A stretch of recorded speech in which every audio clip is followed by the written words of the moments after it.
Bonsoir à tout le monde. Nous avons parlé tout de suite de code d'honneur du président sortant.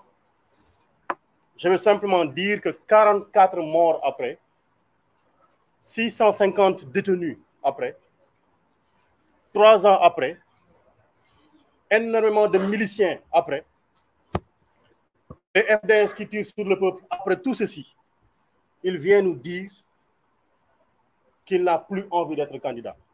Mais sachez que c'est absolument faux. Il n'a pas décidé, lui, volontairement, de ne pas être candidat. C'est le peuple. Nous n'avons jamais cessé de le rappeler. La souveraineté appartient au peuple et le peuple a décidé. Il a compris que le peuple allait marcher sur lui s'il décidait d'être candidat. Et il l'a si bien compris qu'aujourd'hui, dans sa manipulation, il est en train de dire, vous là qui étiez prêts à manifester, à dire, vous serez dans la rue, vous aviez deux seules choses qui pouvaient vous mobiliser. La première chose était ma candidature, ma troisième candidature. Et la seconde chose, c'était l'interdiction de candidature à Ousmane Sonko. Aujourd'hui, vous tous qui avez comme dénominateur commun l'opposition à ma candidature, restez chez vous. J'ai décidé aujourd'hui, en me prononçant, en disant que je ne serai pas candidat, je vais marcher sur Ousmane Sonko, je marcherai sur PASTEF, je marcherai sur ses militants, je marcherai sur sa candidature, je le garderai en prison, je l'interdirai de candidater. Laissez-moi faire, laissez-moi m'occuper d'Ousmane Sonko. Voilà le message que nous avons lancé. Voilà comment il faudrait décoder le discours de Macky Sall hier. Et comment il y est parvenu, on le verra parce qu'il est en train de lancer des menaces derrière, comme d'ailleurs il est coutumier des faits. Donc, ce qu'il a dit hier, mais est d'une extraordinaire banalité, parce que je ne suis pas candidat, il savait très bien et pertinemment que la Constitution le lui interdisait. Et je dis, pour ceux qui ont décidé de lui faire confiance, mais gardez-vous de totalement lui faire confiance, parce que comme il a été dit tout à l'heure par Ngagne Demba Touré, il garde sous son coude 3 cartes, 3 coups qu'il peut nous faire au dernier moment. Et j'avertis les prochains candidats de l'APR, évitez de manger chez lui, évitez de boire son eau, il est capable de vous empoisonner et de dire, comme nous n'avons plus de candidats, je reviens, et de le faire à la Ouattara. Prenez garde. Je parle de Amadouba, de Alingou Ndiaye et de tous ceux-là qui ont été cités. Faites bien attention. Si vous n'arrivez pas à gainer votre bouche d'invulnérabilité, ne mangez pas chez lui. Mais je dis une chose, il n'est pas candidat et Dakar dort. Comprenez ce que je suis en train de dire. Il n'est pas candidat et Dakar est en train de dormir. Ça veut dire que le fait qu'il ne soit pas candidat n'intéresse aucun de ses souteneurs. Mais qu'ils disent qu'Ousmane Sonko ne sera pas candidat, Dakar ne dormira plus. Qu'ils disent qu'Ousmane Sonko ne sera pas candidat, le Sénégal ne dormira plus. Et il faudra qu'ils le comprennent. Donc tout ceci n'est en rien une déclinaison du dialogue politique. En rien, il faut qu'on le comprenne. Tout ce qu'il vient de dire n'a rien à voir avec le dialogue politique. Il a compris le message qui lui a été lancé.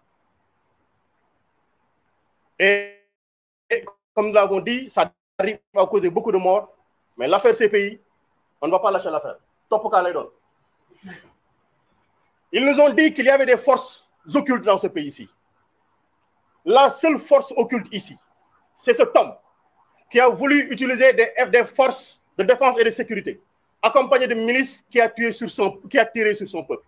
Voilà la seule force occulte. Et qui aujourd'hui, parce qu'elle est tellement occulte, elle a envoyé cette force occulte, une ministre des Affaires étrangères, se rendre dans tous les pays du monde, se rendre à l'Union européenne pour nous servir un mensonge éhonté que les gens n'ont pas fait, et ils n'ont pas fait 30 secondes pour la démentir. Force occulte. Il a dit les forces de défense et de sécurité ont tiré. Mais voilà, vous là qui êtes force de défense et de sécurité, on vous a donné la possibilité de tirer, vous avez tiré avec des balles réelles sur le peuple. Et aujourd'hui, on vous jette en patrouille, on vous jette en charogne. C'est un avertissement qui vous est lancé. C'est un avertissement qui vous est lancé. Aujourd'hui, moi, Biram Souley Diop, parlant sur cette table, auguste table, invité de la conférence des leaders, j'ai dit la candidature du président Ousmane Sonko est une demande politique, est une demande du peuple. Elle ne dépendra aucunement d'un complot politique ou un complot judiciaire. Ousmane Sonko sera candidat. Nous battrons campagne avec lui. Il présentera son programme. Et si notre souhait, le bon Dieu l'accepte, il sera nous, le président en 2024. Nous l'avons entendu faire ces menaces. Mais nous rappelons simplement que nous n'avons que faire de ces menaces. Nous n'avons que faire de ces menaces. Il n'a que 3 choses. La prison, la mort, la carrière. Il ne peut détruire que cela. Et ceux qui sont morts ne sont pas plus dignes que nous. Ceux qui sont en prison ne sont pas d'une fierté moindre que la nôtre. Et nos carrières, nous n'avons qu'en faire. Nous sommes des citoyens simples qui voulons lutter pour la démocratie. Et c'est l'occasion pour nous de rappeler que les exigences face à ce qu'il est en train de nous proposer, c'est que nous, on ne dialoguera pas avec un pistolet dans la bouche. Parce qu'avec un pistolet dans la bouche, on ne prononce pas des consonnes. On ne prononce pas des syllabes. On ne peut prononcer que des voyelles. Oui, oui, oui. Avec un pistolet dans la bouche, on ne peut pas dire non. Donc, on ne négociera pas avec un pistolet dans la bouche. Et ce qu'on lui dit, une condition, parce que nous ne sommes pas hermétiquement fermés au dialogue. Nous l'avons toujours dit. Et je rappelle encore que Ousmane Sonko avait bien dit en 2021, sorti de la gendarmerie, qu'il ne pouvait pas accepter. Aucun leader de la coalition Yewwi Askan Wi ne pouvait accepter qu'on interdise à Macky Sall de terminer son mandat tranquillement. Accompagnons-le pour qu'il termine tranquillement son mandat.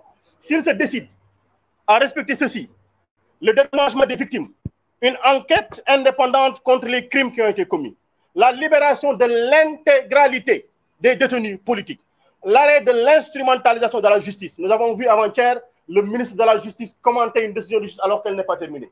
Et aujourd'hui, j'appelle l'Union des magistrats du Sénégal. Elle s'est offusquée par les jours passés, par les mois passés, que des hommes politiques aient commenté des décisions de justice.